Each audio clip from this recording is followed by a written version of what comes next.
Sir Pithapuram issue చూసుకుంటే వర్మ గారు support తోటి పవన్ కళ్యాణ్ గెలిచారనుకోవచ్చా, లేదా పవన్ కళ్యాణ్ ఉన్నటువంటి ఫ్యాన్స్ ఫాలోయింగ్ వాళ్ళే పవన్ కళ్యాణ్ గెలిచారనుకోవచ్చా? ఇది మీరు ఎలాగ అడిగారనంటే కూటమి ప్రభుత్వం, అది కూటమి ద్వారా గెలిచారు. ఇది అందరూ సమిష్టి విజయమే, అంతేగాని నా ఫ్యానో లేకపోతే నేను అని కాదు. సమిష్టిగా పనిచేశారు కాబట్టి, సమిష్టి కృషి కాబట్టి విజయానికి ఇది ఉంది. ఓకే, అర్థమైందా? అయితే వర్మ గారు ఫస్ట్ నుంచి అక్కడ ఎమ్మెల్యేగా పనిచేశాడు. ఒకప్పుడు ఇండిపెండెంట్గా ఆయన గెలిచిన వ్యక్తే.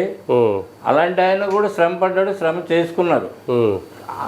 ఈ మీడియాలోనో లేకపోతే ఎవరో ఇష్టం వచ్చిన సోషల్ మీడియాలోనో మాట్లాడి దాన్ని ఒకళ్ళ మీద ఒకరికి ఇది చేయడం తప్ప. మీడియాలో కాదు సార్, నాగబాబు గారు స్వయంగా మాట్లాడడం జరిగింది. ఆయన ఏ ఉద్దేశం మీద అన్నాడు అలా అంటే, ఒకళ్ళు నిజంగా ఆయన వర్మను దృష్టిలో పెట్టి కనుక అని ఉంటే అది తప్పే. అది చెప్తున్నా కదా, అక్కడ ఎవరి దృష్టిలో పెట్టుకుని మాట్లాడుంటారు అక్కడ. ఇప్పుడు నేను అదే చెప్తున్నా, ఇది ఎవరి గొప్పతనం కాదు, సమిష్టి కృషి. కానీ కాదు ఏంటంటే సమిష్టి కృషి.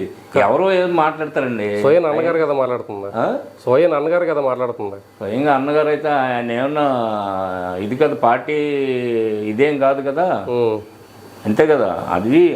అది చెప్తున్నా కదా, అట్లా ఎవరన్నా అంటే అది కరెక్ట్ కాదంటున్నా. మరి అక్కడ పిఠాపురంలో ఇప్పుడు కూటమి కంటే విభేదాలు ఎక్కువ కనబడుతున్నాయి, జనసేన వాళ్ళకి కూటమి వాళ్ళకి. అండి కూటమి అంటే వస్తాయండి దాన్ని. ఇప్పుడు చంద్రబాబు నాయుడు గారికి పవన్ గారికి వచ్చినాయి అని అంటే అది వార్త. అసలు వాళ్ళు కదా డిసైడ్ చేసేవాళ్ళు వాళ్ళు.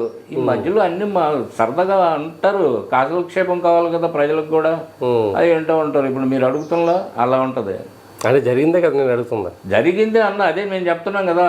ఎవరు నేను ఫస్ట్ ఆన్సరే చెప్పేశాను మీకు. ఏమని, ఇది సమిష్టి విజయం, సమిష్టిగా పనిచేశారు కాబట్టి అందరూ ఆయన గెలవగలిగాడు.